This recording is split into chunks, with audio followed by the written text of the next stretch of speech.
The alien fleet hovered in Earth's orbit, their sleek, silver ships gleaming under the light of the sun. The crew of the Celestial Dawn, a diplomatic vessel from the Galactic Union, had traveled thousands of light years to make first contact with the inhabitants of this small blue planet. Their mission was simple: establish peaceful relations and assess the planet's potential for integration into the Union. But as their scanners began to relay data, the mood on the bridge shifted from curiosity to outright dread. "Captain," the chief scientist, ZYX said, his voice trembling. "The planet, it's a class 12 DeathWorld." The captain, a tall, slender being with iridescent skin, leaned over the console, her four eyes narrowing as she studied the readings. Impossible. No sentient species could evolve in such conditions. Recheck the data. ZYX shook his head. "I've triple-checked, Captain. The atmosphere is corrosive, the gravity is crushing, and the surface is teeming with predatory life forms. Even the plants are toxic. This planet is a death trap."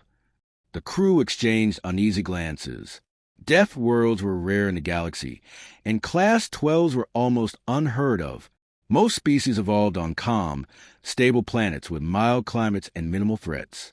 Earth, by contrast, was a chaotic, violent place where survival seemed like a miracle. Despite the warnings, the captain made a decision. "We cannot abandon our mission. Prepare shuttle. We will make contact with the inhabitants." The shuttle descended through Earth's atmosphere, its advanced system struggling against the planet's harsh conditions. The air was thick with moisture, and the magnetic fields interfered with their instruments. By the time they landed in a remote forest, the aliens were already on edge.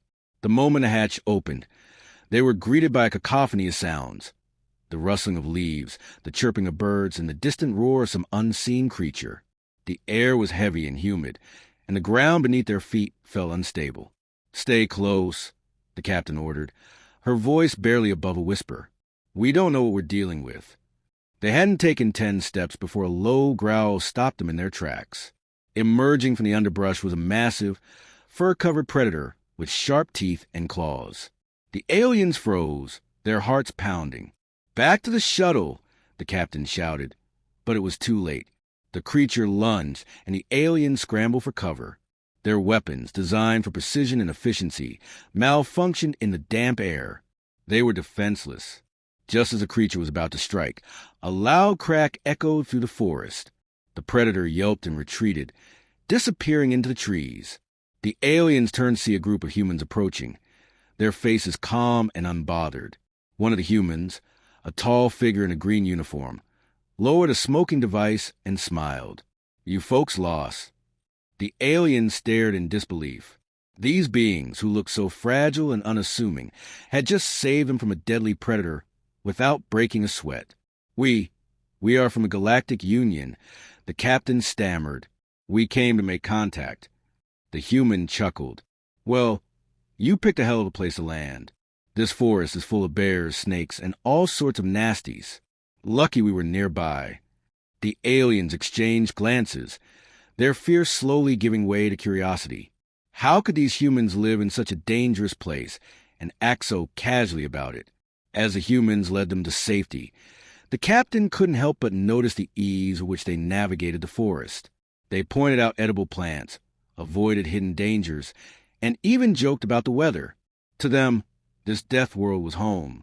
By the time they reached the human settlement, the aliens were both terrified and impressed. Earth was every bit as deadly as their scanners had indicated, but its inhabitants were something else entirely. They were resilient, adaptable, and utterly fearless. As the captain looked around at the bustling community, she realized that humanity was unlike any species the Galactic Union had ever encountered. They weren't just survivors. They were masters of their environment, and that made them both awe-inspiring and deeply unsettling. The aliens had come to Earth seeking to understand its inhabitants.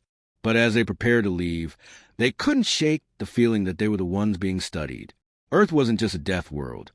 It was a proving ground for a species that thrived in the face of adversity, and that, more than anything, left them in awe.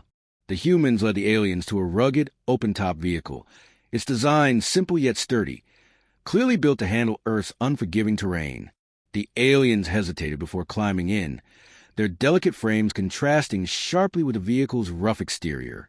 As the engine roared to life, the humans exchanged amused glances at the aliens' wide-eyed expressions. "First time off the ship, huh?" One of the humans, a woman named Dr. Elena Carter, asked with a grin. The captain nodded, gripping the edge of her seat as the vehicle jolted forward. "Your planet is overwhelming.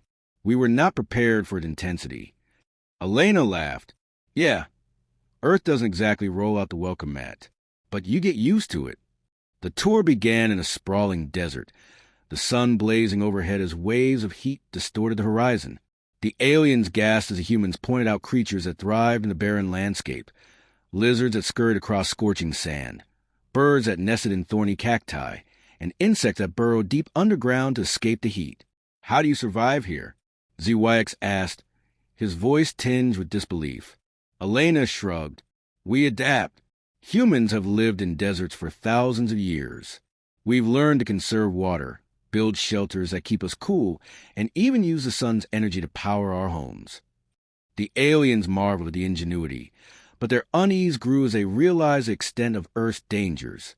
Next, the humans took them to a frozen tundra, where icy winds howled and snow stretched as far as the eye could see.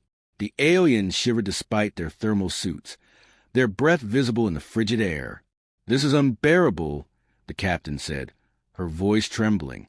"How can anything live here?" A human guide, a burly man named Jack, chuckled. "You'd be surprised.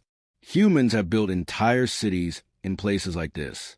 We've got heated homes, insulated clothing, and even farms that grow food indoors. Cold's just another challenge to overcome." The aliens watched in awe as Jack demonstrated how to build a fire using nothing but sticks and dry moss. To them, it seemed like magic. The final stop was a dense jungle, where the air was thick with humidity and the sounds of unseen creatures echoed through the trees. The aliens flinched at every rustle and chirp, their nerves frayed. "Relax," Elena said, her tone reassuring. "Most of the wildlife here is more scared of you than you are of it." As they ventured deeper into the jungle, the humans point out the intricate balance of life. Plants that produce medicine, animals that played vital roles in the ecosystem, and even insects that pollinated crops. "We've learned to work with nature," Elena explained. "It's not always easy, but it's worth it." The aliens were struck by the contrast between Earth's beauty and its brutality. They began to understand that humanity's survival wasn't just a matter of endurance. It was a testament to their ability to adapt and innovate. By the end of the tour, the aliens were exhausted but deeply impressed. They had seen firsthand how humans thrived in environments that would have been lethal to most species. "Your planet is a death world," the captain admitted as they returned to the settlement. "But you are something extraordinary." Elena smiled. "We're just doing what we've always done, surviving, adapting, and making the best of what we've got." The aliens nodded, their respect for humanity growing with every passing moment. Earth was a harsh and unforgiving place, but its inhabitants were a testament to the power of resilience and ingenuity. As they prepared to leave, the captain couldn't help but wonder what other secrets this death world held. One thing was certain: humanity was a force to be reckoned with, and the galaxy would do well to take notice. The aliens gathered in the humans' makeshift command center, a sturdy structure built to withstand Earth's unpredictable weather. The room was filled with maps, charts, and holographic projections of the planet's surface. The captain of Celestial Dawn stood at the center, her expression a mix of curiosity and apprehension. "We've seen how you survive," she began, addressing the group of humans who had accompanied them on the tour. "But we need to know more. Your resilience is remarkable. But can you truly endure the worst your planet has to offer?" Elena Carter, the lead scientist, stepped forward. "What are you proposing?" The captain hesitated, then spoke. "A test, a simulation of one of your planet's most catastrophic events. We need to see how you respond to extreme adversity." The humans exchanged glances, their expressions a mix of amusement and determination. "You want to see us in action?" Jack, the survival expert, asked with a grin. "All right, let's give you a show." The test began with a simulated asteroid impact, a scenario the aliens had chosen for its sheer destructiveness. The humans were given minimal resources and a short time frame to prepare. As the countdown started, the humans sprang into action. Teams were organized, tasks were delegated, and makeshift shelters were constructed from whatever materials were available. The aliens watched in awe as the humans worked with precision and efficiency that belied their primitive technology. "They're not just surviving," ZYX whispered to the captain. "They're thriving." When the simulated impact occurred, the ground shook violently, and a massive dust cloud blotted out the sun. The humans, however, remained calm. They activated their shelters, sealed the entrances, and began rationing supplies. Inside one of the shelters, Elena explained their strategy. "We've dealt with disasters before. Earthquakes, volcanic eruptions, hurricanes. We know how to prepare and how to adapt." The aliens were impressed but skeptical. "What about long-term survival?" the captain asked. "How will you sustain yourselves?" Jack grinned. "Watch and learn." Over the next few hours, the humans demonstrated their ingenuity. They set up hydroponic gardens to grow food, filtered water from underground sources, and even generated electricity using solar panels and wind turbines. The aliens were stunned. "You've turned a disaster into an opportunity," ZYX said, his voice filled with admiration. But the test wasn't over. The aliens introduced a new challenge, a simulated alien invasion. The humans were given limited weapons and told to defend their settlement. The response was swift and decisive. The humans formed a defensive perimeter, using the terrain to their advantage. They set traps, created diversions, and even used their knowledge of Earth's wildlife to turn the invaders' own technology against them. "They're not just defending," the captain observed. "They're counterattacking." By the end of the simulation, the humans had not only survived but emerged victorious. The aliens were left in awe, their respect for humanity reaching new heights. "You've proven yourselves beyond doubt," the captain said as the test concluded. "Your resilience, your ingenuity, it's unlike anything we've ever seen." Elena smiled. "We've had a lot of practice. Earth doesn't give you many second chances." The aliens nodded, their perspective forever changed. They had come to Earth seeking to understand its inhabitants, but they had gained something far greater, a profound respect for a species that thrived in the face of adversity. As they prepared to leave, the captain couldn't help but wonder what the future held for humanity. If they could survive and thrive on a death world like Earth, what could they achieve among the stars? The test had ended, but the lessons learned would last a lifetime. Humanity was a force to be reckoned with, and the galaxy would do well to take notice.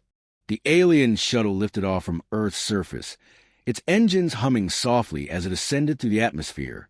Inside, the crew of the Celestial Dawn sat in silence, their minds still reeling from everything they had witnessed. The captain stared out the viewport, watching the blue-green planet shrink beneath them.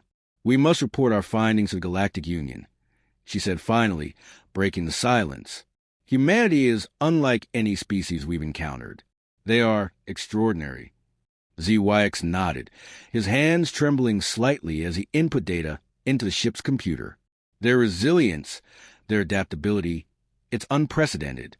But there's something else, something we haven't fully considered." The captain turned to him. "What do you mean?" ZYX hesitated, then spoke. "They're not just survivors.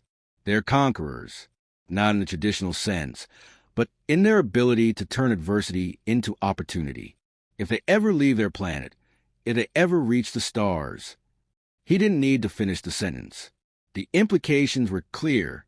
Humanity, forged in the crucible of a death world, could become a dominant force in the galaxy. As the shuttle docked with the Celestial Dawn, the crew prepared to depart Earth's orbit. But before they left, the humans had one final gift, a data crystal containing a message for the galaxy. "What is this?" the captain asked as Elena handed it to her. Elena smiled. "Consider it a warning. Or maybe an invitation. Either way, it's our way of saying hello." The captain inserted the crystal into the ship's console, and a holographic message flickered to life. The title read, "Dear aliens, welcome to DeathWorld. We're sorry in advance." The message began with a montage of Earth's most dangerous environments: towering volcanoes, raging hurricanes, dense jungles teeming with predators. But interspersed with the chaos were images of humanity thriving. Children laughing in the rain, scientists studying the stars, communities rebuilding after disasters. A voiceover, calm and confident, accompanied the visuals. To the civilizations of the galaxy, we come in peace. But we feel it's only fair to warn you. Our home is a death world, a place where survival is a daily battle. We face extinction-level events, natural disasters, and predators that would make your bravest warriors tremble. And yet, here we are. We've learned to adapt, to innovate, to overcome.